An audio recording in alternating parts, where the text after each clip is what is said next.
There are stories no one wants to tell, not because they are too frightening, but because they are too real.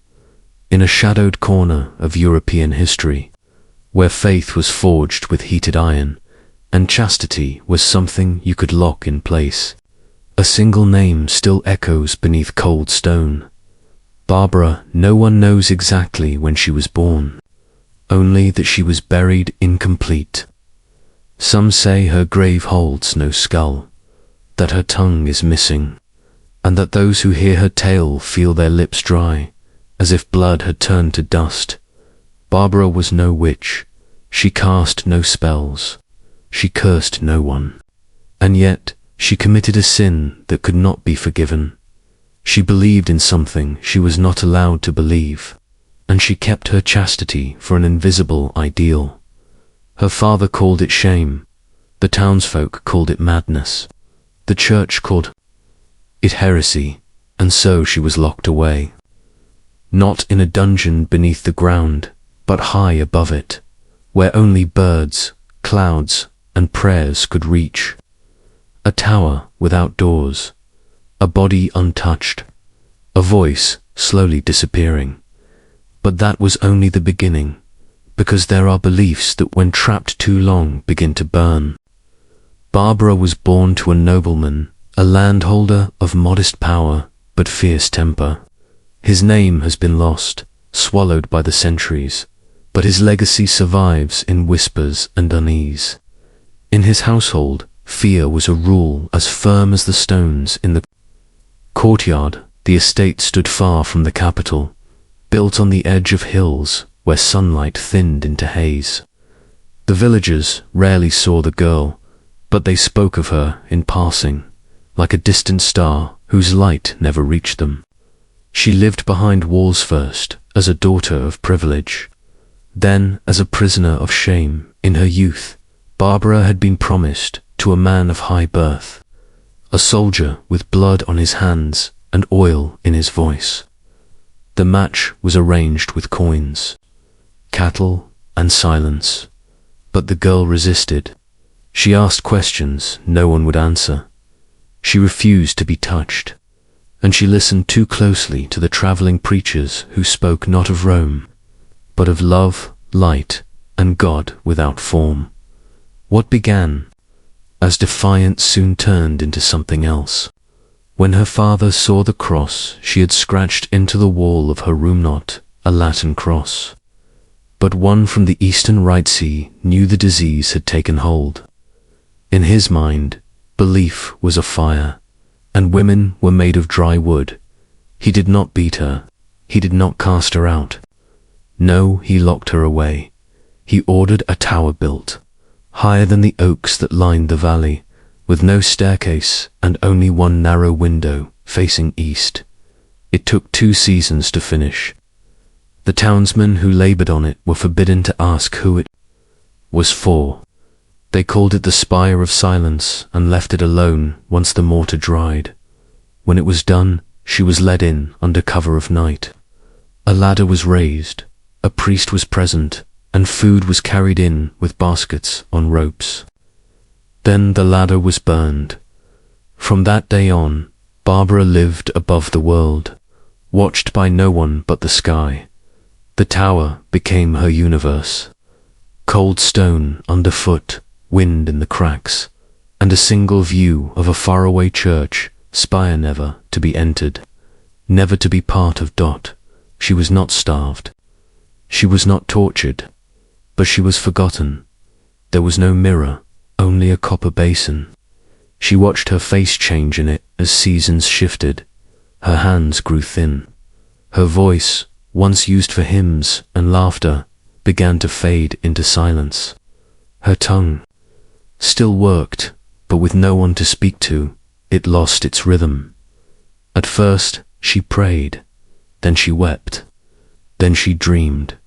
The dreams came in patterns, always the same.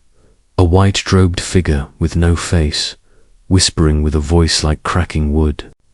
In the dream, she stood at the edge of her window, looking down, yet seeing inward, to herself, into bone, into meaning. Sometimes she dreamed of fire, other times of blood dripping from the stone ceiling, as if the tower itself had begun to bleed for her.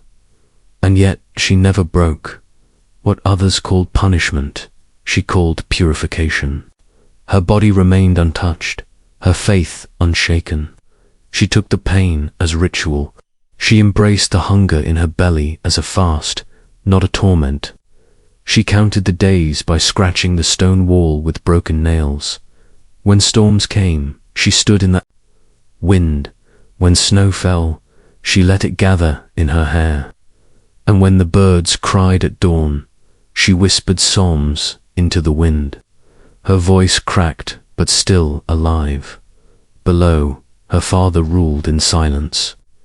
He told the servants his daughter had been sent to a distant convent. No one questioned it. No one dared, but even secrets ferment. Rumors spread. A child tending sheep claimed to see candlelight flickering from the top of the tower, even on moonless nights. A washerwoman swore she heard chanting from above, despite no one being seen entering or leaving. One night, a passing monk stopped at the village inn and, upon hearing of the tower, crossed himself 3 times and left before dawn without finishing his bread.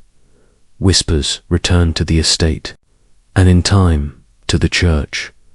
That was when things changed. The church, never fond of mysteries, began to ask questions. Heresy had many faces, and a hidden girl in a locked tower was one of them. They sent a letter, then a man, then to Dot, her father. Now, older and less certain, finally ordered the tower opened after 3 years. The stone door was unsealed. The chains came off. Workers climbed. They broke the upper frame and forced the door inward. Light poured in. Dust swirled. And then, silence. She stood there, in the same white gown she had worn when she entered, now grey with time and streaked with red. Her eyes did not blink. Her lips did not move. But her hands held a small wooden cross, carved from the floorboards. She had not spoken in months. The priests asked her questions. She answered none. The doctors found her tongue intact, but uncooperative. Some said she had trained herself into silence. Others believed she had made a vow. But something was wrong. She did not smile. She did not cry. Her breath was calm, her heart steady. But her presence made men feel cold, even in daylight. She smelled faintly of candle wax, iron, and rain. One thing was clear. She was no longer ordinary. What had changed? Her, no one could say, but what she had become. There was something they feared more than heresy. They brought her down from the tower slowly. The men who lifted her onto the wooden platform said she weighed less than a child. Her feet did not tremble. Her eyes did not move. She simply descended, as if gravity no longer applied to her, in the great hall of her father's estate. The walls echoed with silence. She was placed on a padded bench, in front of men in black robes and trembling hands. The priest among them tried to offer her bread. She did not reach for it. He held out a crucifix. She did not flinch. Instead, she turned her gaze upward, toward the ceiling beams where spiders nested. She had not spoken a word. The physician came next. He examined her mouth. No wounds, no stitching, no bruising. Her tongue was whole, but it no longer moved. They whispered of catatonia, of divine punishment, of possession, but the truth was simpler. Her voice had turned inward, like a candle inverted, burning silently from within. When the church inquiry began, her father stood by, with arms folded, face pale, fingers clenched. He spoke of disobedience, of protecting the family's honor, of rumors spreading too far, too fast. But the inquisitors, were not interested in gossip. They were interested in what she had become. The questions were pointed. What visions had she seen in the tower? What rituals had she performed? Had she invoked spirits, made offerings, defied the sacraments? And most importantly, why did she not break? The church knew torment. It knew how to splinter the human spirit. But this girl had endured silence, starvation, cold, isolation, and self-mortification, not with madness, but with serenity that frightened them more than rebellion. So, they placed her in the holding chamber beneath the cathedral.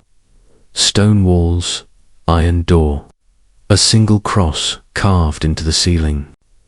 This time, the purpose was not isolation.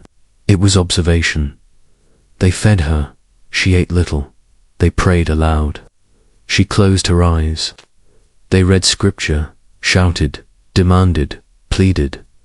But she remained still. Then came the bleeding. On the third night, a novice entered the chamber with a candle and found her kneeling, head bowed. There was a red pool beneath her, not from wounds, not from trauma, from her mouth. Her lips were sealed, yet blood seeped through as if from within. They thought she had bitten herself, but no marks were found. The bishop declared it a stigmata, a false origin. He accused her of deception. Yet no explanation was given.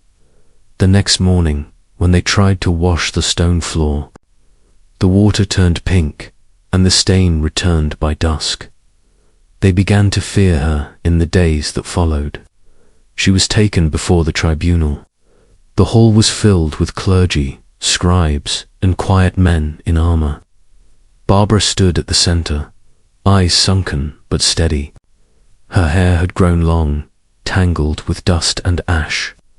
She did not speak. She did not blink. The charges were read aloud. Heresy, mysticism, desecration of divine order, and violation of natural silence. Violation because silence, in their eyes, was submission, and her silence was not submissive. It was sovereign. The bishop rose. He spoke of purity twisted into pride, of isolation used to cultivate sin, of women who hide devils in their wombs and call them visions. Still, she did not react. Then a decree was passed. She would be subject to ritual cleansing, a ceremony of purification. Through pain they called it mercy. It began with fasting, followed by cold water immersion. Then came the iron. They heated rods until they glowed faint red, not to burn, but to press against flesh in symbolic judgment. She did not scream. Her muscles trembled.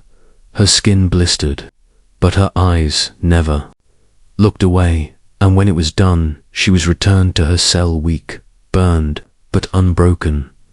Then came the WHISPERINGS. Guards reported strange sounds from behind the door. Not speech, not cries, but chanting in no known language. They heard scratching on the walls, but no marks appeared. One claimed the candles flickered whenever he passed by. Another swore he saw her standing motionless, eyes open in the dark, long before he unlocked the cell. One morning, a priest opened her door and recoiled. The cross above her bed had turned black, burned, painted, corroded. No, it was untouched, but the color had changed, as if it had absorbed something. They removed it from the room. The bishop ordered more intense measures. She would be interrogated beneath the cathedral in the stone vault, where the worst confessions had been extracted from men twice her strength. But the night before she was to be moved, a thunderstorm struck the city. Lightning cracked the sky. Winds howled against stained glass. The old trees outside the cloister bent like they were bowing in the storm's heart. Guards rushed through the corridor. Someone had opened her door, but when they arrived, she was still there, sitting, unmoved. Her hands were stained with ash. Her eyes reflected fire. There was no fire, not yet. By morning, the storm had passed, but the air still held a tension like an unspoken warning. The cathedral grounds were wet and dark, and the sky above looked bruised with grey. Bells rang, low and dull, not in celebration, but as if mourning. Something yet to happen. Barbara was brought from her cell without resistance. Her wrists were bound, but she did not struggle. She walked barefoot on the damp stones, leaving faint footprints behind, thin, perfect, vanishing into mist. She was led into the stone vault, the deepest chamber beneath the cathedral.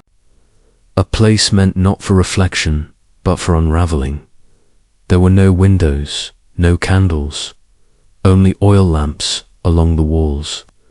The room was circular, with shackles, altars, and drain holes carved into the floor. It was here they would try to end her silence. The archdeacon was present. So were the scribes, the physicians, and 2 executioners. The ceremony was called cleansing by ordeal, a final ritual to strip away any remaining impurity or pride. She was placed against the cold wall. Her gown was torn in places from the earlier scarring. The cross-shaped burn on her shoulder had begun to blacken, but she showed no sign of pain. She did not beg. She did not cry. She stood still, as if she had already seen what was to come. The first phase was confession. They spoke to her, not softly. They shouted, prayed, accused. They held holy relics, pressed scripture to her forehead, demanded she renounce her visions, her silence, her strange bleeding. They demanded she surrender her will, but she said nothing. They asked her if she worshipped false spirits. They asked her if she had consecrated herself to demons. They asked if she had dreamed of fire, death, or the serpent. Still no answer. Then came the second phase. The ordeal began with pressure, wooden devices to strain joints, ropes tightened at wrists and ankles. She was suspended, not to break bones, but to stretch pain into prayer, and yet she remained unmoved. Then came the not wild lashes, but precise, slow strikes across her back, her legs, her arms. Each mark left a welt like ink across parchment. Still, she did not fall. Even the executioner looked uneasy. Then came the final act. The ritual brand, an iron rod, shaped like a key, was heated until it glowed white. It was not merely to mark her flesh, but to unlock, they claimed, the demons within. They pressed it to the base of her spine. Her body arched. Her breath caught. But no sound came. Only the smell of burning skin. And then something shifted. Not in the room, but in the air. The lamps flickered. The walls groaned. The drain holes dry moments before began to weep red water. The men froze. The executioner dropped the iron rod. It hissed on the stone floor. Barbara stood upright again. Her gown had caught fire, but it did not spread. The flames curled around her ankles like snakes, and then vanished. Her eyes opened wide. They were no longer just human eyes. There was something ancient in them, something that had been watching the world from behind walls for far too long. The archdeacon stepped back. He shouted for the guards. The scribes fled. The physicians knelt, and then, in the chaos, a sound rose from her dot. Not a voice, but a low vibration, like stone grinding against stone. The walls began to crack. Not visibly, but the sound of pressure built around the room. Outside the vault, bells rang again, though no hand had touched them. Within moments, the chamber grew hot. The lamps exploded. The iron chains blackened and fell from the walls. The floor beneath her feet steamed, as if something below was trying to rise through it. Then she collapsed. The noise stopped. The heat faded. Silence returned. They carried her out of the vault as a corpse, or so they believed. Her skin was warm, her breath shallow, but her eyes were shut and her pulse was faint. They brought her to a stone table in the cloister garden. None dared go near her, save the physician who confirmed life remained. Still, she did not move for days. Rain fell constantly, though the sky stayed cloudless. Birds refused to land near the cathedral, and villagers who came to pray spoke of a humming in the walls. Finally, on the 7th night, she opened her eyes. She sat up. She rose. She walked. No one stopped her. Barbara walked barefoot to the edge of the village. She passed the homes of the same people who had once spoken her name with disgust. Now they whispered it with awe. She entered the old cemetery where moss grew. On stone and names had long since faded. There she knelt beside an unmarked grave. No one knew who had been buried there. Some said it was her mother. Others said it was the midwife who had tried to hide the girl's birth, believing her cursed she placed her hand on the soil, and when she rose, the ground beneath her began to tremble, not with fear, but with memory. That was the day the church declared her a heretic in full. But it was also the day miracles began. Children born mute began to speak. A blind man saw flames in his dreams and woke with vision. The plague, which had begun to take hold of nearby towns, suddenly halted at the gates. Still, the bishops would not accept it. They issued a final order. Barbara must be put to death by her father's hand. The church gave no room for doubt. Their verdict was final. Barbara would be executed, not as a criminal, but as a warning, and it would not be done by strangers. It would be carried out by the one who had once built her tower. Her own father. He did not protest. He did not speak. He received the decree in silence, as if it had always been waiting for him. In his hand he was given a sword, not ceremonial, not blessed, a blade forged in iron, plain and sharp like the truth he had always believed in. They brought her to the old square outside the cathedral walls. No crowd was allowed. Only clergy, soldiers, and witnesses sworn to secrecy. She was not bound. She walked without resistance, barefoot, her gown still singed with the memory of flame. The air was heavy.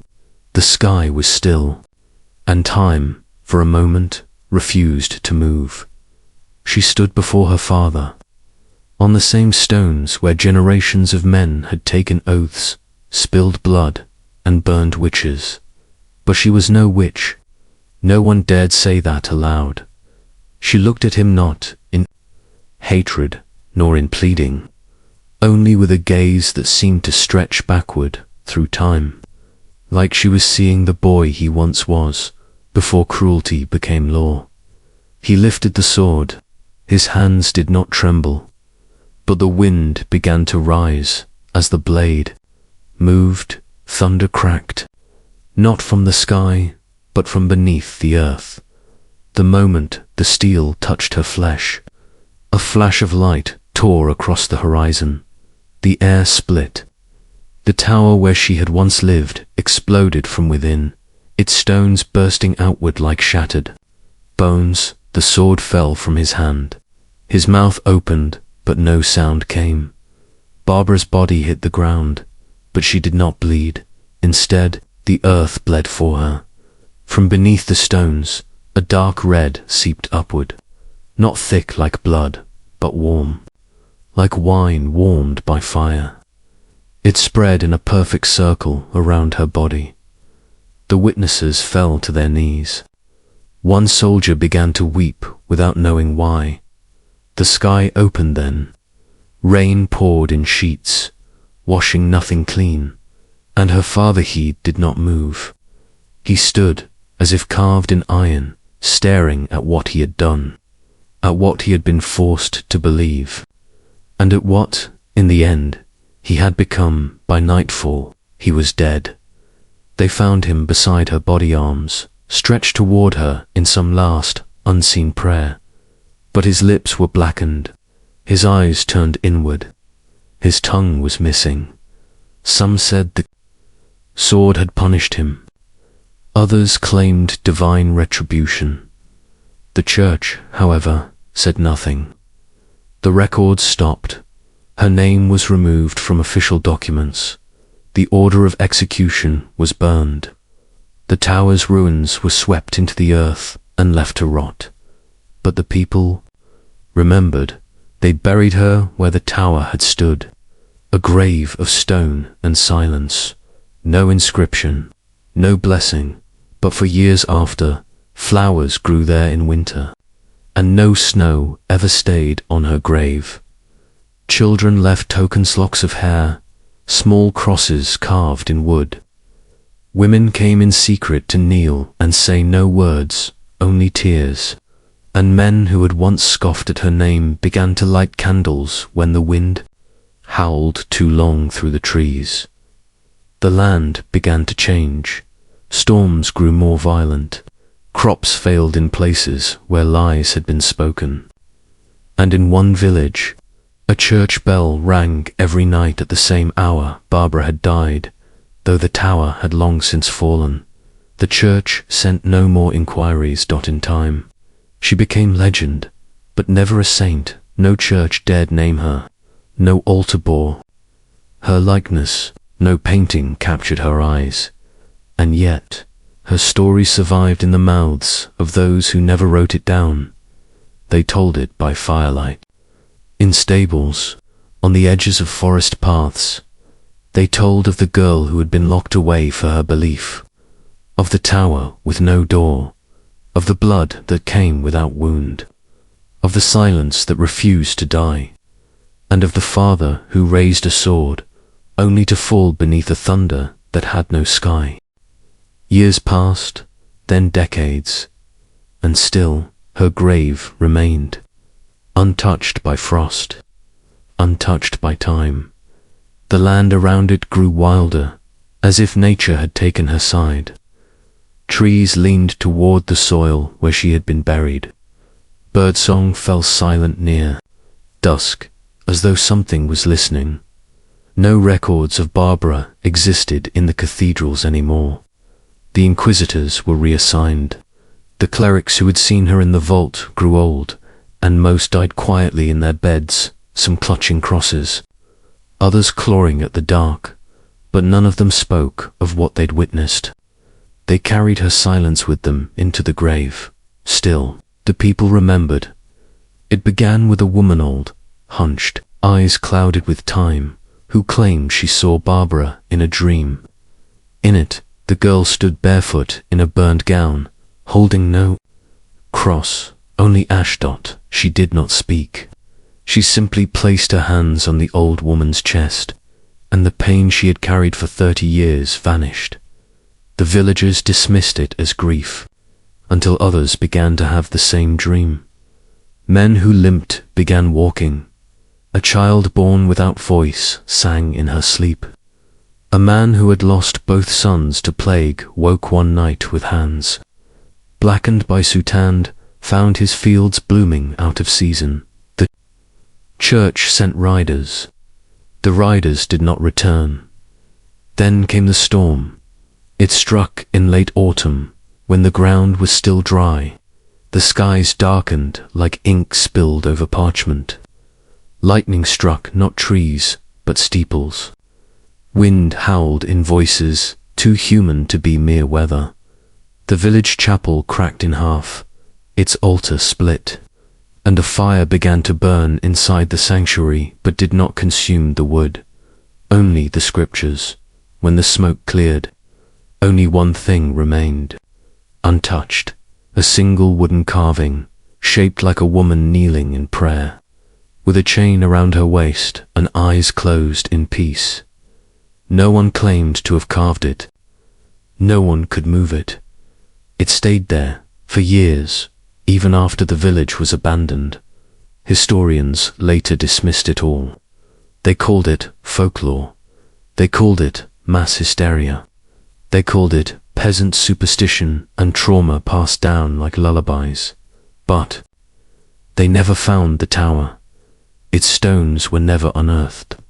Its foundations had vanished, as if it had never been built, only imagined. Still, from time to time, travelers walking through the hills would report something strange, a faint hum. In the air, the smell of candle wax and ash.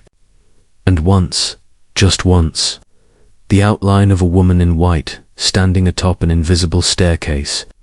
Looking east, they say, history is made by those who write it.